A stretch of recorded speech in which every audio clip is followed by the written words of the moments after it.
Salut les amis, j'espère que tout le monde va bien. On est parti aujourd'hui, nouvelle vidéo. On va démarrer avec cette date qui au final est une date importante puisque c'est un joueur qui depuis son arrivée a remporté notamment 2 Ligues des Champions.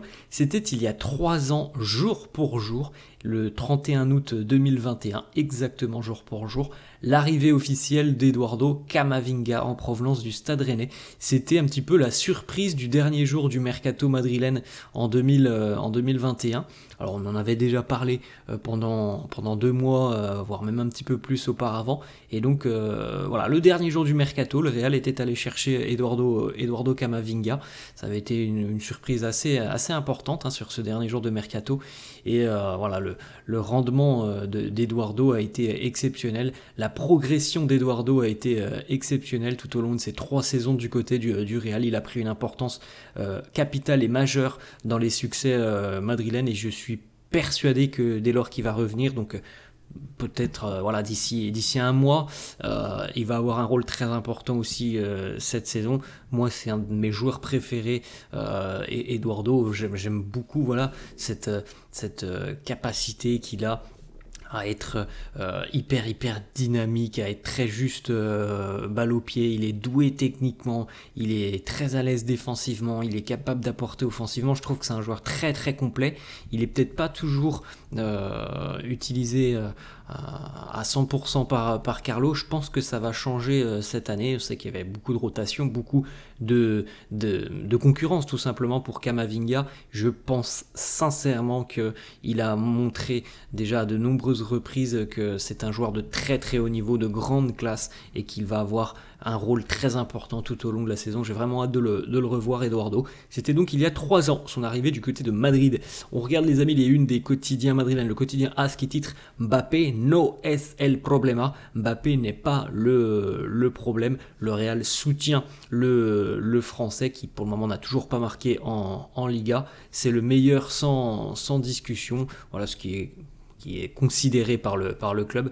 Ancelotti travaille sur d'autres aspects que uniquement le problème Mbappé qui ne marque pas. Je pense qu'on a vu depuis le début de saison, voilà, on est déjà à 4 matchs maintenant officiels, sur les 3 matchs de Liga notamment, on a vu que c'est pas uniquement un problème Mbappé. Je pense que Mbappé, le match face à Las Palmas, il est pas mauvais, alors il est pas bon, il est pas très bon, il est pas mauvais son match face à Las Palmas, il sait créer des situations, il finira par marquer. Après oui, on attend un petit peu mieux dans l'implication, mais c'est pas un mauvais match face à Las Palmas. Dans l'implication, dans la connexion, on attend un petit peu mieux, mais il faut pas se focaliser sur ce début de saison uniquement sur Kylian Mbappé. Je pense qu'il y a bien d'autres problèmes évoqués notamment par Carlo, les problèmes d'équilibre, les problèmes de transition rapide vers l'avant, les problèmes qu'il a cité aussi hier, tout simplement, ce manque de vitesse dans les créations offensives. Donc voilà, on a quand même pas mal d'axes de progression. C'est ce que l'on peut remarquer sur ce début de saison. Marca qui titre Ansu Fati Vini. Alors bon, j'ai du mal un peu à comprendre le titre de Marca. En gros, ça veut dire un petit peu ce que l'on a vu, je crois hier ou avant-hier sur les unes. Il faut connecter Vini. Voilà comment on pourrait à peu près traduire tout ça. Bon, le début de saison de Vini est pas exceptionnel, mais il est pas mauvais. C'est vrai que le match face à Las Palmas, c'est très moyen de la part du Brésilien. Mais je suis pas sûr qu'on ait non plus un problème Vinicius à l'heure actuelle. C'est plutôt d'ordre général ce que l'on voit du côté du Real. Bon, franchement, je pensais pas qu'on allait avoir autant de galères dans le sens dans le jeu. Je trouve que bon voilà, comme l'a dit Carlo, on n'a pas eu beaucoup d'amélioration par rapport notamment au premier match face à Mallorca. Je pensais pas qu'on allait voir autant de problèmes après 3 journées de Liga. Mais au final, quand on y pense, il y a eu des compétitions internationales, il y a eu une pré-saison qui au final n'a pas été très longue pour les joueurs. Donc tout ça fait que oui, il y a des soucis sur ce début de saison. Vous pouvez jeter un petit coup d'œil les amis, le classement de la Liga juste à côté de moi.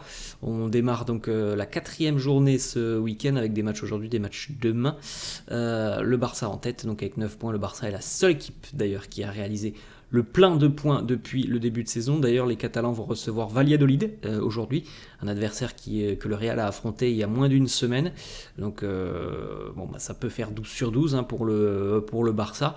Et ça met évidemment déjà une pression assez importante sur le Real qui jouera donc demain face au Betis. Le Betis qui, pour le moment, a joué 2 matchs et a 2 matchs nuls. Pour le moment, les Sévillans. On poursuit les amis avec le nombre de passes entre Vini et Mbappé pendant les 3 premiers matchs de Liga. Alors le nombre ne fait que de décroître. Signe qu'on a du mal quand même à combiner, qu'on a du mal à se trouver, et pourtant parfois on les voit dans la même zone. C'est ça qui est un petit peu surprenant face à Mallorca, qu'on était à 12 passes, donc on voyait bien qu'ils essayaient de se trouver. Face à Valladolid, ça a été 4 passes, mais vous vous souvenez de la première mi-temps qui avait été catastrophique dans l'ensemble, et face à Las Palmas c'est seulement 2 passes avec une défense très resserrée du côté de Las Palmas, et c'est très compliqué pour eux de pouvoir combiner. Ça va le faire, ça peut demander un peu de temps, mais ça va le faire. Moi je suis dans cette lignée, ça, pour moi ça va le faire. Je peux me tromper, mais pour moi ça va le faire. Kylian, il sera performant.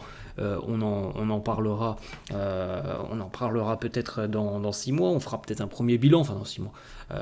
En mi-décembre, je pense qu'on fera déjà un premier bilan, mais il faut se dire quand même qu'il faut ce temps d'adaptation. Ça a beau être Kylian Mbappé, l'un des meilleurs joueurs au monde, il faut ce temps d'adaptation, et l'équipe en plus de ça, elle tourne pas en plein régime à l'heure actuelle. Donc je pense que on aura des progrès, plus les matchs vont avancer, plus on aura des progrès. Alors vous allez me dire, on n'en a pas eu sur les 3 premiers matchs.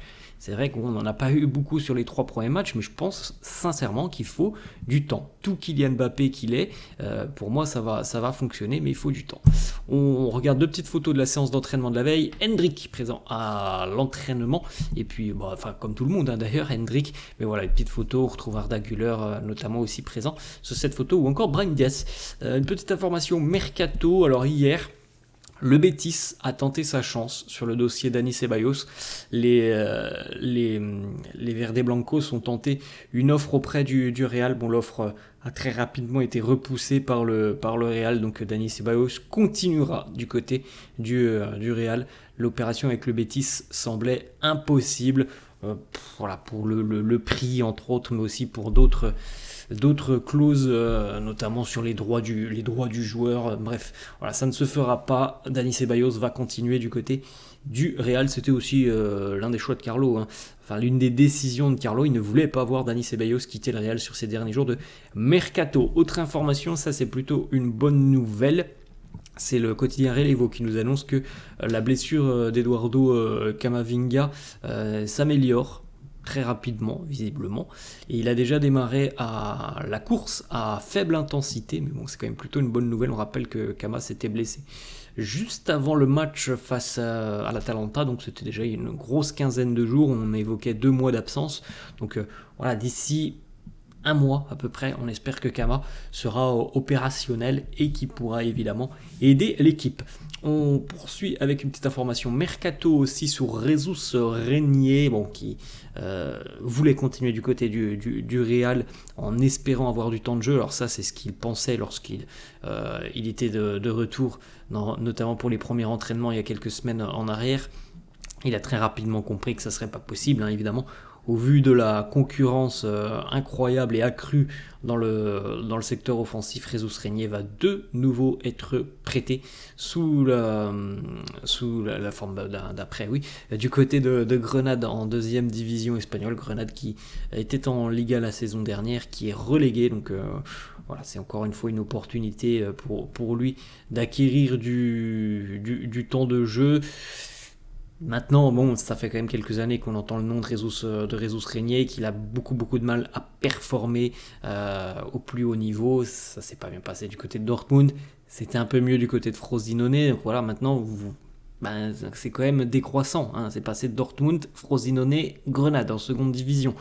Donc peut-être que Jesus Régnier n'est pas le talent que l'on veut nous faire croire.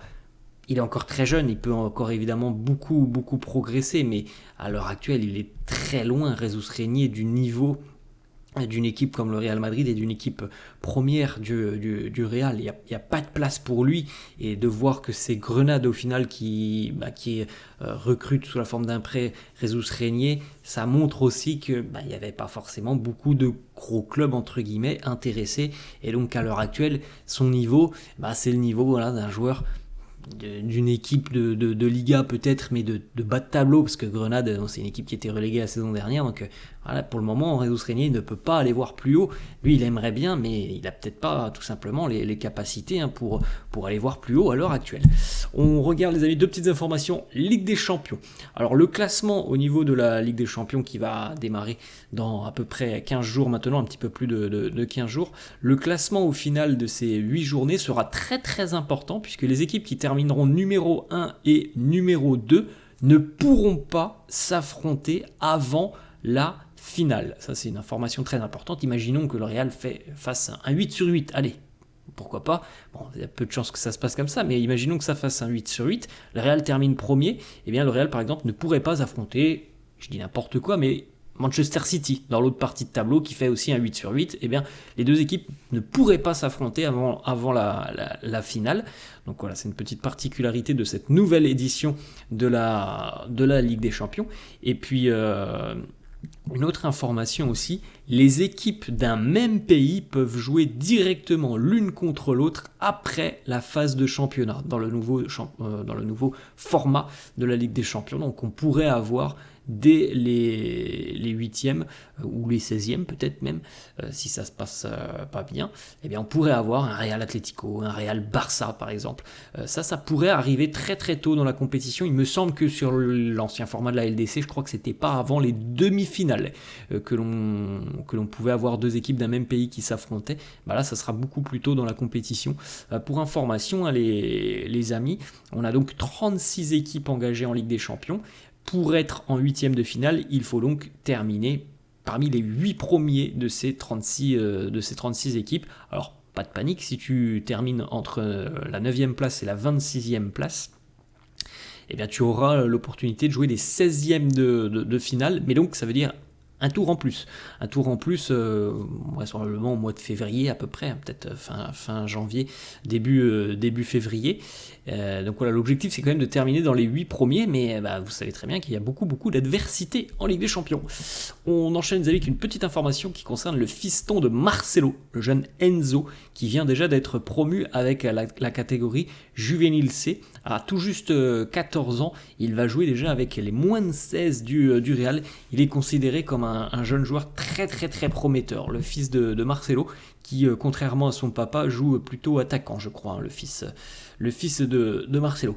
On enchaîne les amis avec une petite photo très sympa de légendes du club qui se sont retrouvés hier, Sergio Ramos, Toni Kroos qui en a d'ailleurs profité pour signer une petite paire de ses crampons iconiques à Sergio Ramos, une légende, un leader, un ami, toujours très heureux de te revoir mon capitaine. Tu peux évidemment porter mes chaussures dans ta prochaine aventure.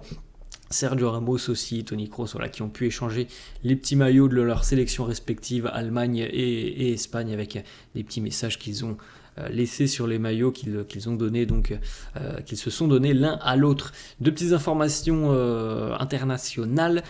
Arda Güler est appelé avec la sélection turque et Dani Carvajal, lui, est appelé avec la sélection espagnole. Voilà les amis, la fin de cette vidéo, j'espère que ça vous a plu. N'hésitez pas comme d'habitude à lâcher un petit pouce bleu.